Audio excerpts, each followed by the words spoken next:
평안하셨습니까? 예, 앞에 이렇게 사람들이 없으니까 조금 긴장되네요. 네.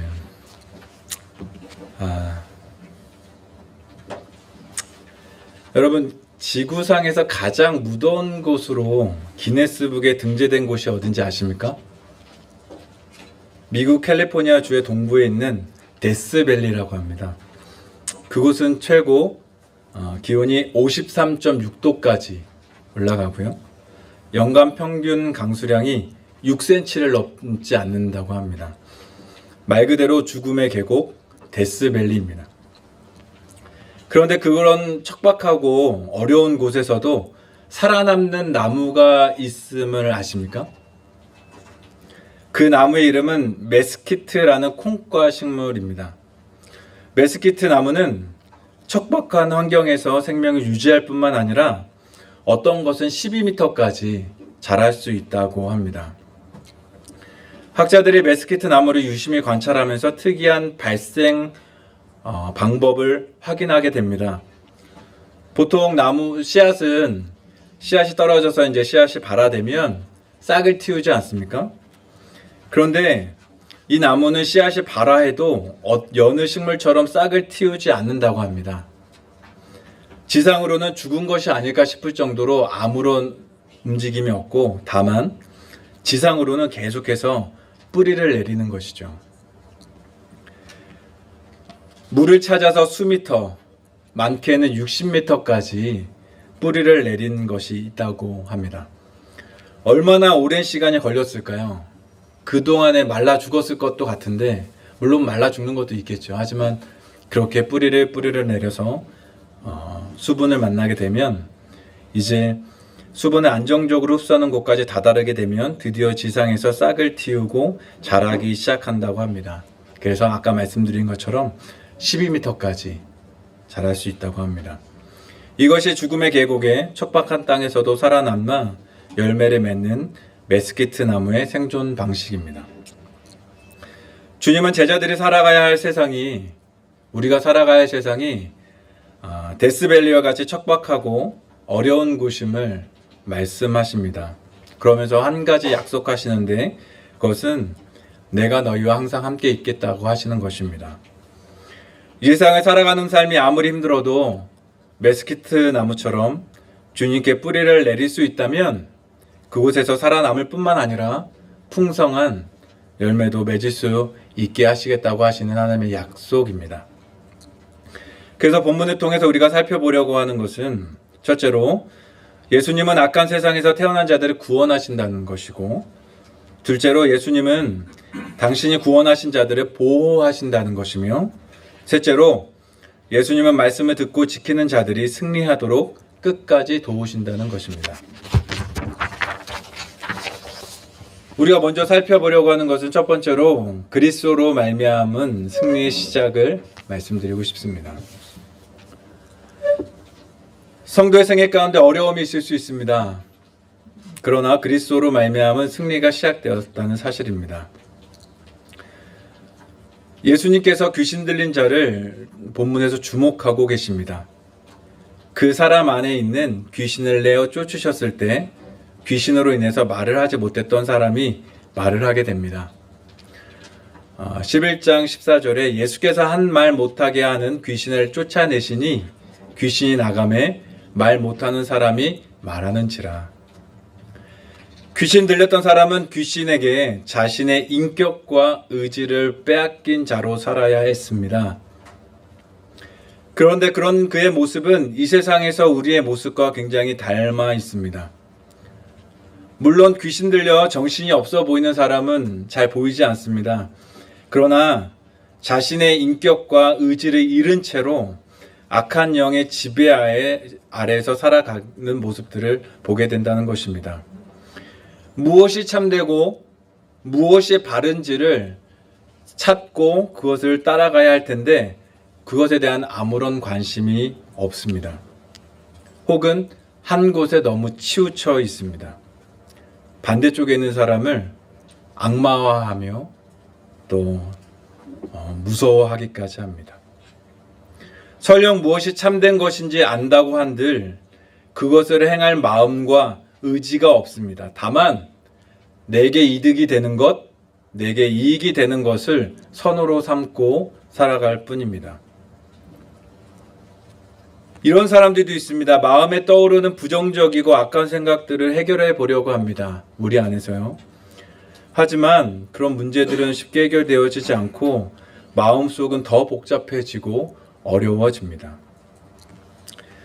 한 통계에 2022년 한 해에 우울증으로 진료받은 환자가 100만 명이 넘었다는 통계가 있습니다. 이러한 통계는 하나님 없는 사단에 매여 있는 세상에서 살아가고 있는 인생의 어려움을 잘 보여주고 있습니다. 그러나 문제는 귀신 들린 사람에게만 있는 것이 아니었습니다.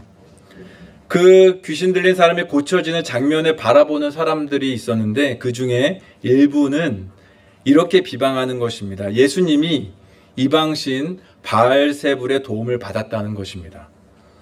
누가복음 11장 18절에 너희 말이 내가 바알세불을 힘입어 귀신을 쫓아낸다 하니 사탄이 스스로 분쟁하면 그의 나라가 어떻게 서겠느냐. 바알세불은 가나안에서 섬기는 신인데요. 바알은 통치자라는 의미이고 세불은 파리입니다. 똥파리 아시죠? 그래서 바알세불은 똥파리 대왕? 네, 이 정도의 의미입니다. 오물 위에 상상하지 마십시오. 오물 위에 가득 달라붙어 있는 파리처럼 상상하지 마시라니까요. 네. 파리처럼 혐오스럽지만 또 내 자식과 가축의 출산을 도와줄 신으로 여기며 숭배하는 가나안의 신입니다. 그런데 예수님을 보고 귀신을 내쫓아서 온전케 하는 그 예수님을 보면서 무리의 사람들이 예수님을 폄하하며 모욕하고자 그가 바알세불 파리 대왕의 도움을 받았다고 조롱하고 있는 것입니다. 그러나 이런 조롱 가운데 하나님의 보내신 예수님을 거절할 뿐만 아니라 한낱 우상에 불과한 바알세불을 마치 하나님처럼 높이고 있는 장면을 목격하게 된다는 사실입니다. 마치 돈과 명예, 과학, 심리학 등이 한 영혼을 회복시킬 수 있으며 가장 필요한 것처럼 여기고 창조주 하나님과 복음보다도 더 가치 있게 여기며 숭배하고 있는 이 시대의 모습들을 단적으로 보여주는 것과 같습니다. 그것이 죄로 인해서 영적인 시야를 잃은 하나님을 잃어버린 죄인들의 모습입니다. 그런 죄인들 가운데 하나님의 나라가 임하게 됩니다.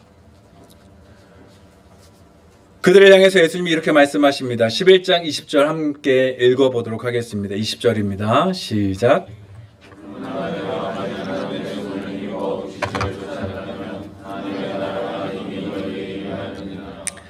예수님께서 한 사람을 붙잡고 있던 사탄을 이기셔서 그를 회복시킨 것처럼 사탄의 세상에서 태어나 매어 살아가던 사람들에게 있는 유일한 소망은 그 사탄보다 더 크신 능력을 가지신 이가 오셔서 악한 영을 쫓아내는 것입니다. 그리고 그 구원의 일을 예수님께서 행하셨고 또 이제 그 일을 행하신 뒤에 위대한 선언을 하고 계십니다.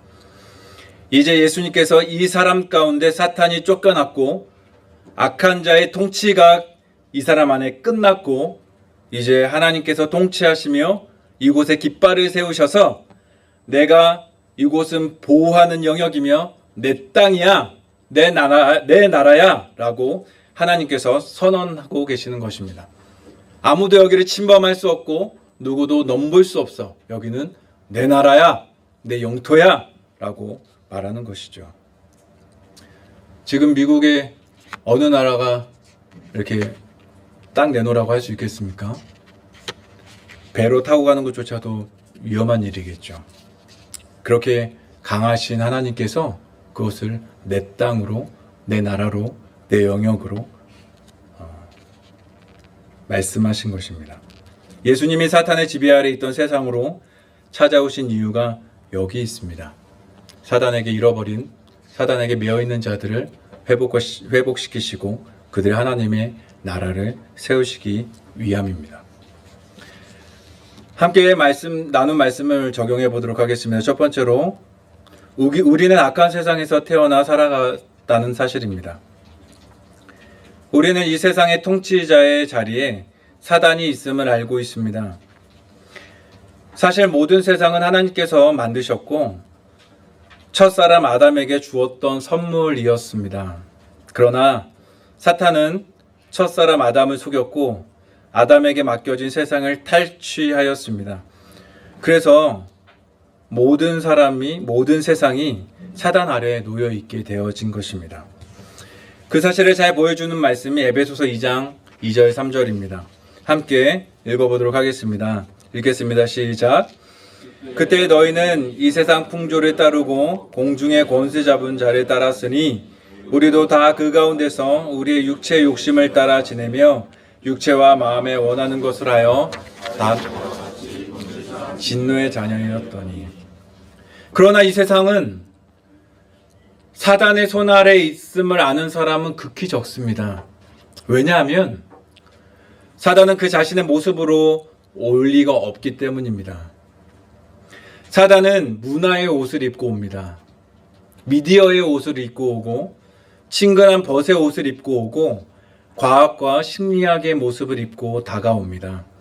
그래서 내가 스스로 내린 선택이라고 했던 것들, 그리고 내가 스스로 내렸던 결정이라고 했던 것들은 사실은 반복적으로 시청한 영상과 기사들, 그리고 습득하게 된 정보들에 의해서 선택되어지고 이끌려온 것일 수 있다는 것입니다. 그리고 그 선택 뒤에는 반드시 사탄의 영향력 아래 있음을 우리는 아셔야 합니다.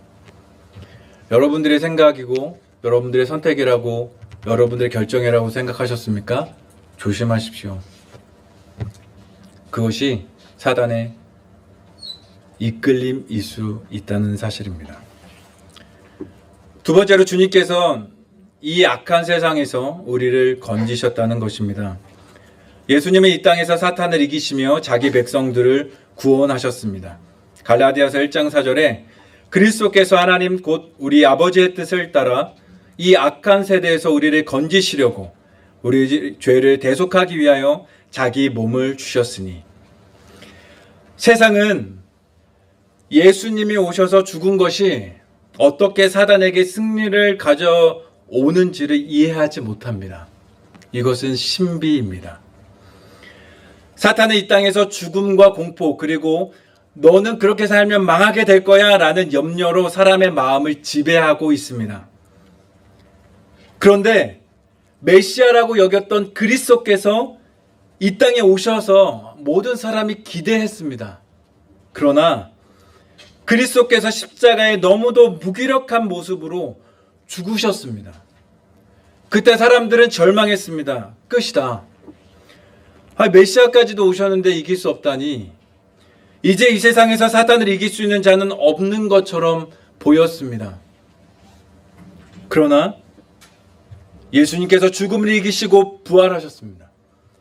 이로써 사단의 가장 강력한 무기였던 죽음은 빛을 잃게 된 것입니다. 그날이 바로 오늘 부활주일입니다. 그리스도께서 사단에게서 죽지 않으셨던 것처럼 죽으셔서 부활하심으로 그의 모든 무기를 꺾으셨던 것처럼 그와 함께한 우리도 그와 같이 죽지 않으며 죽어도 새로운 생명으로 살아나게 될 존재가 되었다는 사실입니다. 믿으십니까? 우리에게 그 믿음이 있습니다. 싸움에서 가장 무서운 사람이 누군가요? 안 쓰러지는 사람이죠. 나 죽겠다고 계속 일어나는 거예요. 정말 두렵지 않겠습니까? 마찬가지로 우리가 죽어도 죽지 않는 자가 되었다는 사실입니다. 믿음으로 그 승리를 받아들인 이들은 이제 죽음과 공포를 무기로 하는 세상을 이길 수 있습니다. 끌려다니지 않을 수 있습니다. 그래서 그 안에서 하나님의 제자이며 성도로서 살아갈 수 있습니다. 그 승리를 주시기 위해서 친히 예수님께서 자기의 몸을 주신 것입니다. 우리에게는 사탄을 이길 힘이 없습니다. 우리 안에 찾아오는 어떤 악한 생각들도 쉽게 쫓아낼 만한 능력이 우리에게 없습니다. 그러나 예수님이 2000년 전에 부활하심으로 사단의 힘을 꺾으셨습니다. 그리고 죄 가운데 매여있던 우리를 친히 차지하셨고 사단을 이기심으로 우리를 묶고 있던 모든 것들을 깨뜨리시며 구원하셨습니다. 이것이 오늘 우리가 부활절을 기념하고 찬양하는 이유입니다. 정말 주님을 믿으십니까? 그 승리가 여러분 안에 있습니다. 그렇다면 두 번째로 그리스도께서 승리를 주셨지만 이 승리를 계속해서 지켜야 된다는 사실들도 함께 살펴보고자 합니다. 승리 이후에 악한 자의 공격은 계속되기 때문입니다. 예수님은 분명히 악한 자를 이기셨습니다. 사탄을 쫓아내셨습니다. 귀신이 사로잡고 있던 마음을 청소하셨습니다. 그러나 문제가 있습니다. 누가복음 11장 24절 26절 내가 나온 내 집으로 돌아가리라 하고 이에 가서 저보다 더 악한 귀신 7을 데리고 들어가니 그 사람의 나중 형편이 전보다 더 심하게 되었더라. 악한 영을 쫓아냈고 그곳은 청소되었습니다. 그러나 무엇으로 채워지지 않는 그 사람의 마음을 악한 영은 자신의 집이라고 소유를 주장하면서 그것을 다시 취하려고 한다는 것입니다. 계속해서 공격한다는 것입니다. 우리 가운데 함께 열심히 기도하고 신앙생활했던 사람들이 어느 순간 보이지 않고 알아봤더니 세상 저 끝으로 멀리 가버린 경우들을 보게 됩니다. 왜 그럴까요? 그들은 사단이 두려움으로 승리를 빼앗았고 유혹을 통해서 참된 사랑에서 사랑을 훔쳐가 버렸습니다. 이제 그 영향력 아래에서 영혼은 눈에 보이지 않고 주님의 주시는 평안과 확신에 대한 약속은 이 세상의 자극에 비해서 맹맹한 것처럼 느껴지기 시작하는 것입니다. 그러나 기억하십시오. 홍수가 난 곳에는 정말 필요한 것은 생수입니다. 우리의 인생에서 대체될 수 있을 거라고 여겼던 것은 곧 바닥을 드러내게 됩니다. 그리고 그가 주님 안에서 얻었던 참된 안정, 또 맛보았던 평안과 담대함, 이것을 잃은 상실감은 그 인생의 형편을 전부 다 더 메마르고 어렵고 비참하게 만들게 될 것입니다. 두 번째로 사단은 그렇게 공격하지만 하나님은 그냥 내버려 두지 않죠. 하나님은 우리의 마음을 지켜주십니다. 주님은 그러한 사단의 공격에 대해서 한 가지 방책을 제시하십니다. 그것은 내 마음을 노리는 악한 영보다 더 강한 자를 파수꾼으로 세우라는 것입니다. 약하면 안 됩니다. 약하면 지겠죠. 강한 자여야 합니다. 누가복음 11장 21절 같이 읽어보도록 하겠습니다. 시작.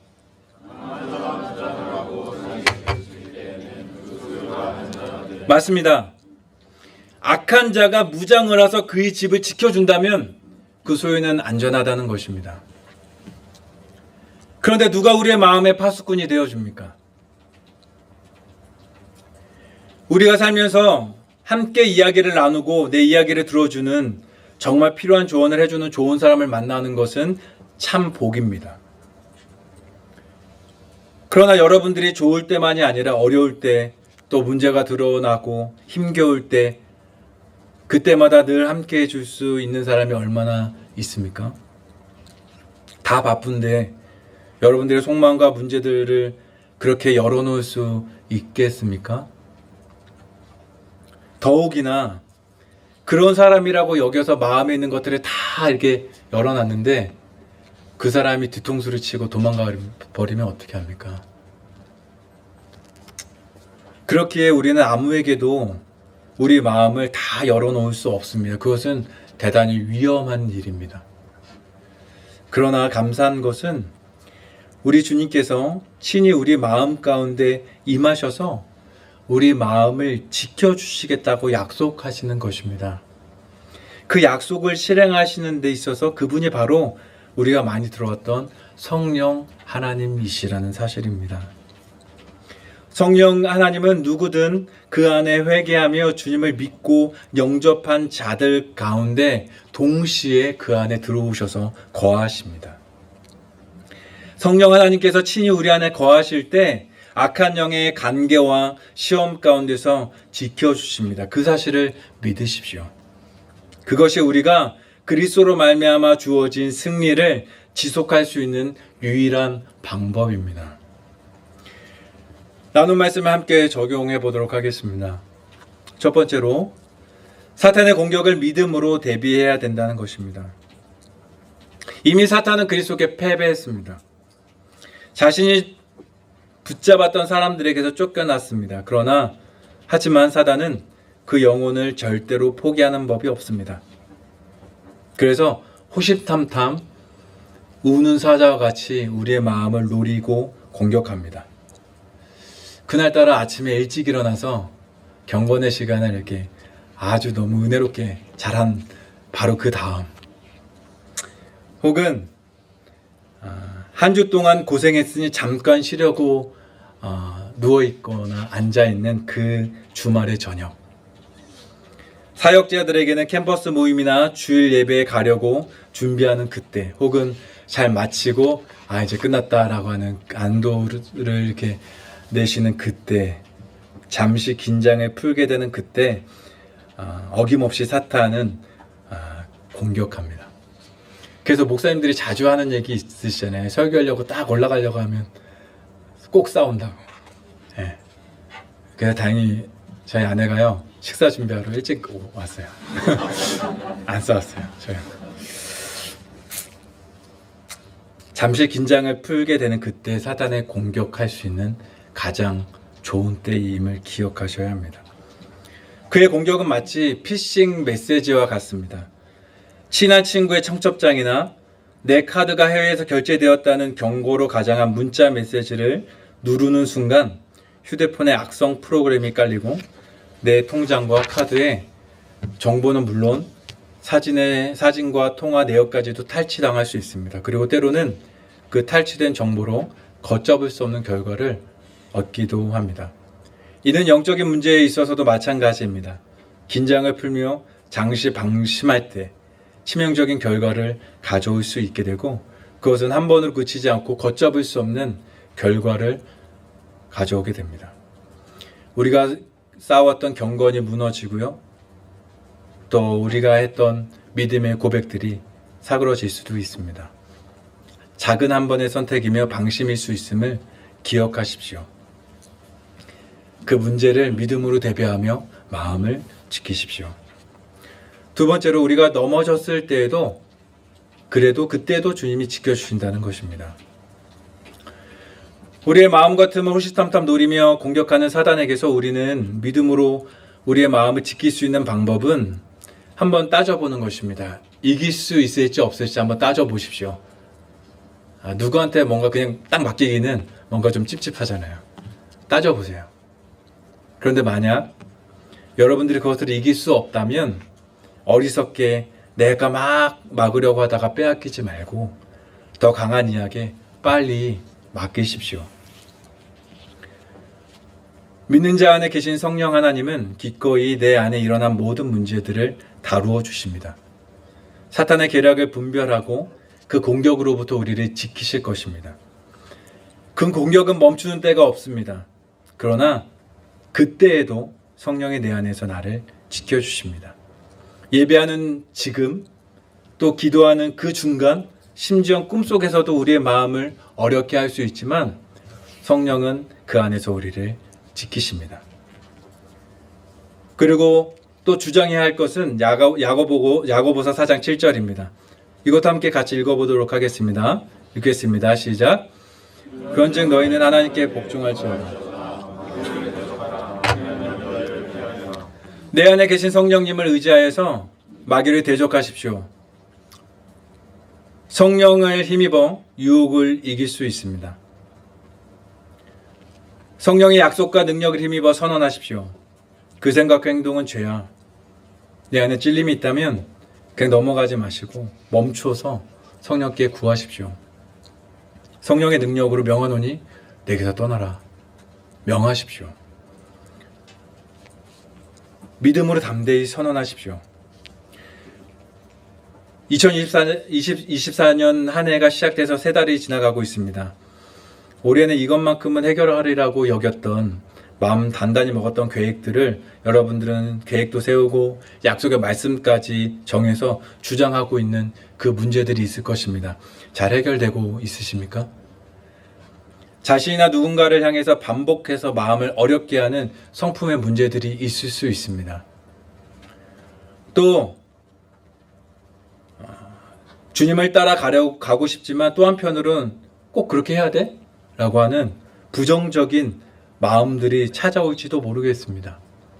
그래서 뭔가 이렇게 더 하려고 하다가 너무 하는 것 같은데 잠깐 쉬어야지, 이렇게 멈추는 것일 수도 있겠습니다. 누군가에게 말하지 못한 여러분 안에 숨겨져 있는 그 어떤 고민일지도 모르겠습니다.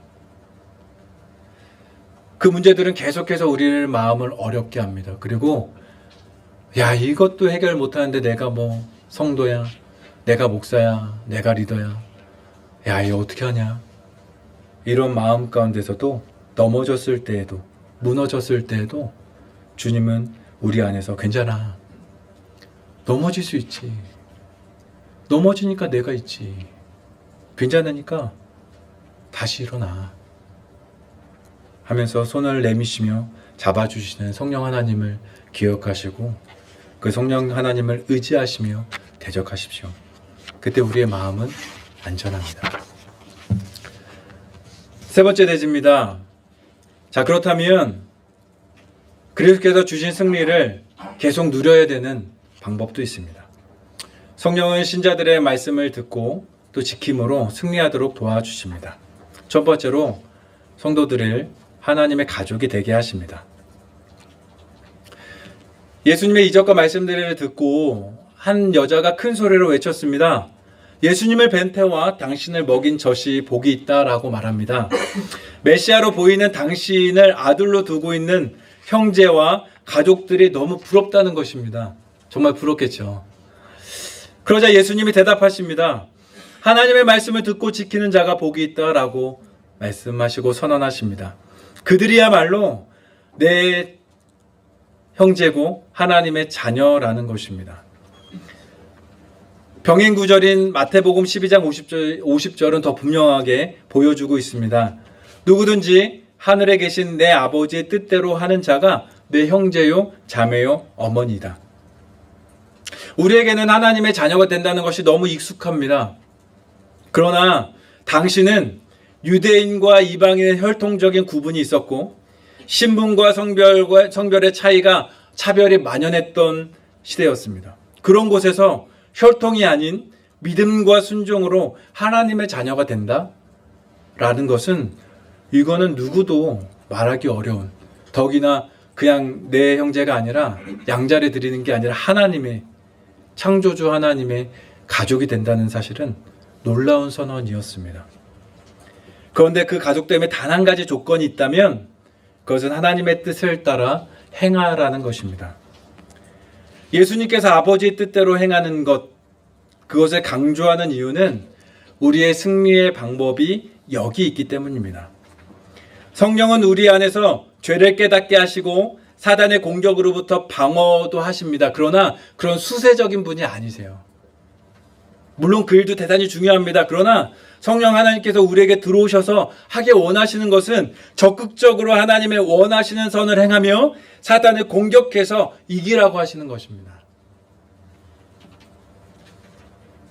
이미 그런 능력이 너희 안에 있다는 것입니다. 그래서 주님은 믿는 자들을 통해서 주님의 뜻을 행하십니다. 그러면 주님이 하나님의 말씀, 그 뜻은 무엇일까요? 예수님은 친절하게 2개로 정리해 놓으셨습니다. 첫 번째는 하나님을 사랑하는 것입니다. 제가 지난주에 결혼한 지 40년 이상 되신 한 분의 올해 이게 이야기를 들었습니다. 오래 살면서 깨달았던 것이 있는데, 열의 아홉은 아내가 맞춰준 거구나. 그 전까지는 내가 했지 이렇게 했는데, 보니까 거의 전부가 아내가 참아주었고, 아내가 섬겨주었고, 기다려주었고, 행해주었다는 것이었습니다. 그렇게 고백하는 것을 들었습니다. 사랑을 모를 때는 내가 다 한 것처럼 생각합니다. 그러나 사랑을 알게 되면 내가 진짜 한 게 별로 없구나. 아내가 다 했구나. 라고 하는 것들을 고백하게 되는 것이죠. 하물며 이 영원한 시간 가운데 우리를 창조하시고 용납하시고 받아주시고 사랑하신 주님이 계십니다. 여러분은 아직도 여러분의 힘으로 살아가고 계십니까? 내 힘으로 취업하고, 내 힘으로 결혼했고, 내 힘으로 자녀 낳고, 내 힘으로 이거 저것들 다 했어 라고 생각하십니까? 하나님이 도와주지 않으시면 아무것도 없습니다. 주님께서 그것들을 주셨고요. 주님께서 그렇게 우리를 사랑하셨습니다. 주님을 사랑하는 것, 그것은 내가 한 게 아니고 하나님이 하셨구나 라는 것들을 고백하는 것입니다. 하나님의 은혜를 고백하는 것입니다. 그런 이들은 어려운 상황 가운데 낙심하지 않습니다. 어려운 상황 가운데 머물러 있지 않습니다. 그 가운데서 여전히 주님께서 일하고 계심을 믿기 때문입니다. 또 두 번째로 이웃을 사랑하라고 말씀하십니다. 여러분, 불편한 사람들이 있습니다. 저 사람 정말 안 맞는 사람이 있습니다. 이기적인 사람들도 있습니다. 피하고 싶습니다. 그들을 존중해 주기도 정말 어렵습니다. 말 한마디 이렇게 따뜻하게 건네기도 정말 싫은 사람들이 있죠. 그러나 이웃을 사랑하라고 하는 것, 그것은 그들을 존중하며 주님이 그러하셨던 것처럼 품격 있는 태도로 그들을 대하라고 하시는 것입니다. 품격 있는 태도로. 그 섬김을 이용하려는 사람도 있을 것입니다. 단물만 쪽쪽 빨아먹고 가버린 사람들도 만날 수 있습니다. 그러나 주님은 손해보셨습니다. 끝까지 지켜준 이들에게서 외면당하셨습니다. 그러나 그 어리석음을 통해서, 그 손해를 통해서 복음은 전해졌습니다. 그 복음이 바로 여러분에게까지 전해져 있습니다. 그 어리석음이, 그 멍청함이 세상을 변화시킵니다. 세상을 이기는 능력이 됩니다. 두 번째로 하나님의 가족이 된 자들에게 성령께서 듣고 지킬 수 있도록 도와주신다는 것입니다. 성령을 통해서 들으십시오. 성령은 성도들 안에서 하나님의 말씀을 듣고 행하는 자들을 도와주십니다. 누가복음 11장 28절도 함께 읽어보도록 하겠습니다. 읽겠습니다. 시작.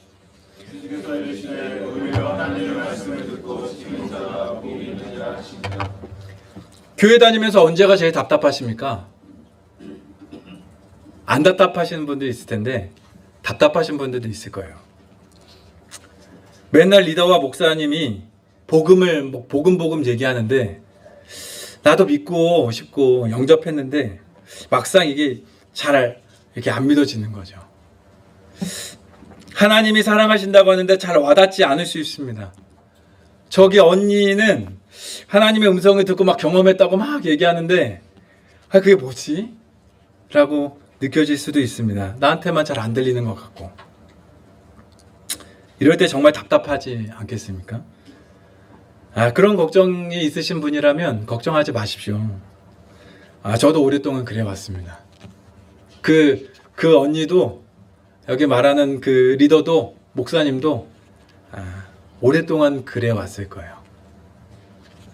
그런데 성령님이 우리 안에 계셔서 우리를 가르쳐 주세요. 성령님을 부르십시오. 마음 안에 성령님의 도우심을 구하시고 묵상하십시오.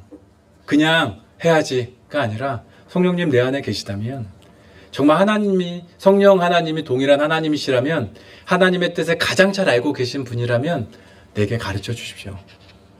알려주십시오. 한 형제가 마음에 오랜 고민과 염려를 겪고 있었습니다.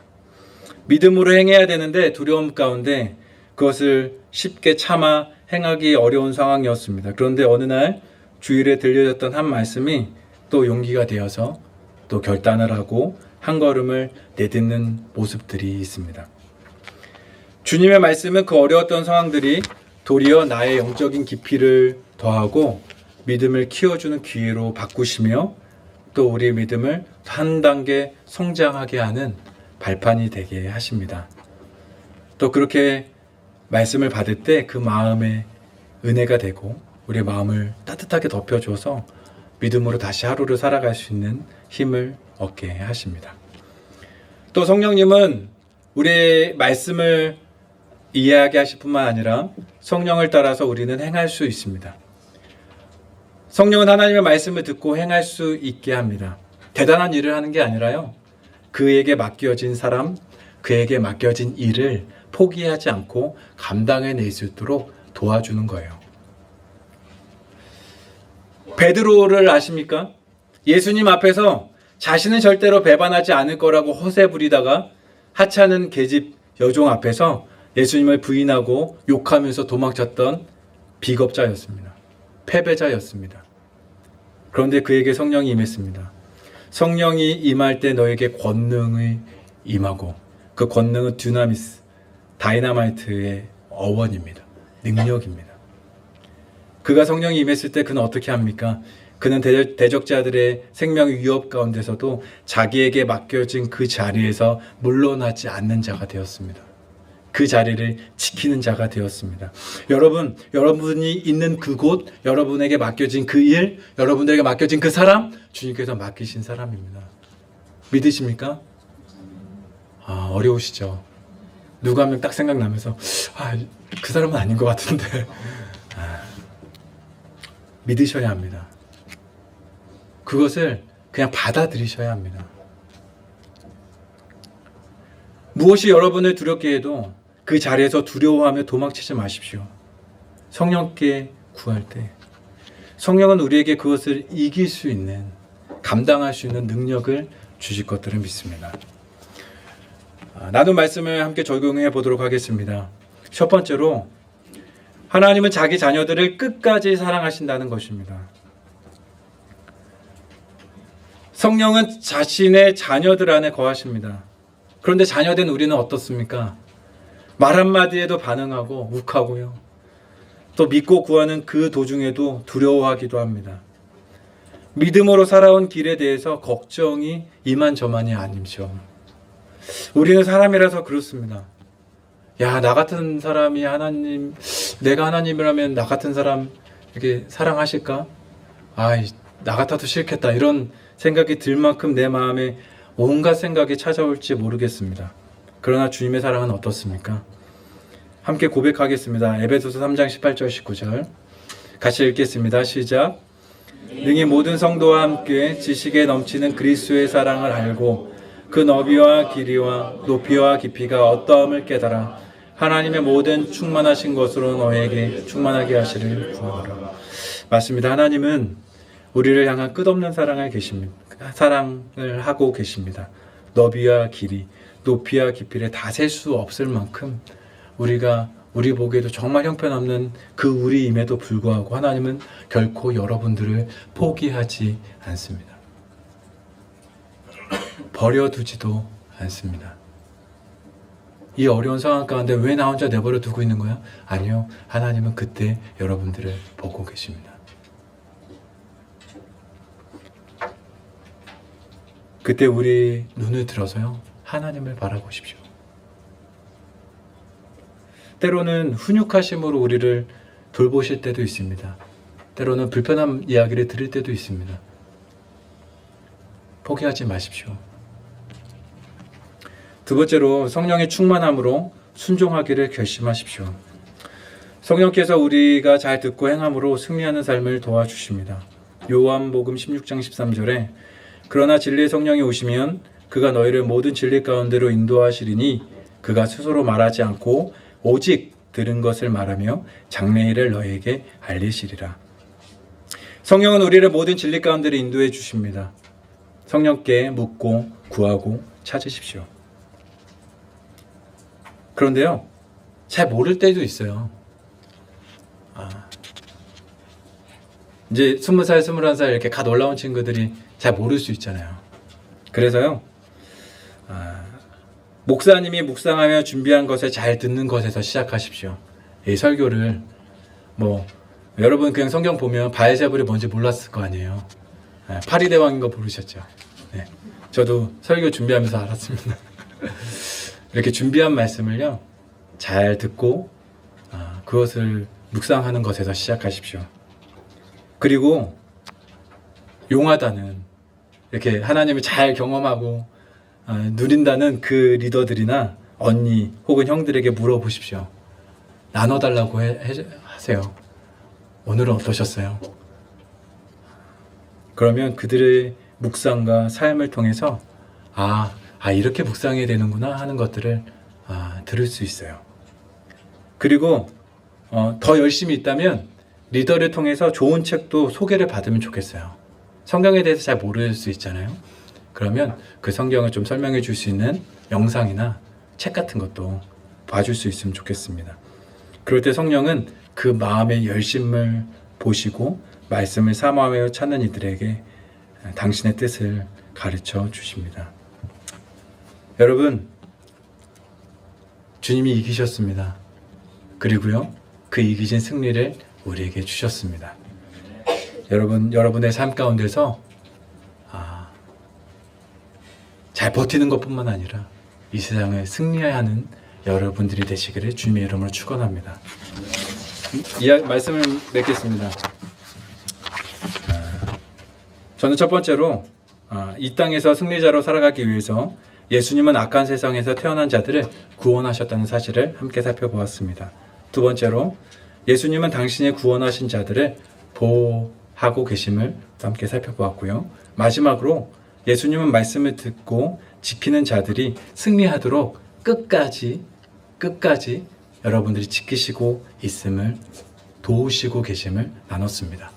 이 말씀 가운데 여러분들의 힘이 되고 또 격려가 되는 말씀 되면 좋겠습니다.